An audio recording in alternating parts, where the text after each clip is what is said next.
ایک خاتون جس کو بیوی بولا جاتا ہے وہ اپنا نام تبدیل کرتی ہے، اپنا گھر بدلتی ہے، اپنے خاندان کو چھوڑ دیتی ہے، آپ کے ساتھ چلتی ہے، آپ کے ساتھ گھر بناتی ہے، حاملہ ہو جاتی ہے، حمل اس کے جسم میں تبدیلی لاتا ہے، اس کا وزن بڑھتا ہے، بچے کی پیدائش کے ناقابل برداشت درد کی وجہ سے تقریباً لیبر روم میں ہی ہار مان لیتی ہے۔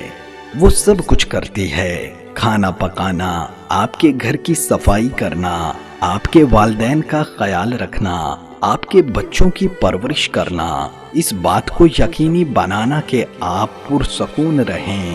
پیارے مرد، اپنی زندگی میں ہمیشہ خواتین کی قدر کریں، کیونکہ عورت بننا آسان نہیں ہے، عورت ہونا انمول ہے، وہ ماں ہو، بہن ہو یا بیوی ہو۔ اپنی عورت کی عزت کریں، قدر کریں، جو موت کی وادی سے ہو کر آپ کو باپ بننے کی خوشی دیتی ہے۔ 9 ماہ بچے کو پیٹ میں رکھنا کوئی مذاق نہیں ہے۔ اللہ سے دعا ہے جو بھی ماں بننے والی ہیں اس کی حفاظت فرمائے، کوئی آزمائش نہ دے۔ اللہ پاک سب کے لیے آسانیاں فرمائے، آمین ثم آمین۔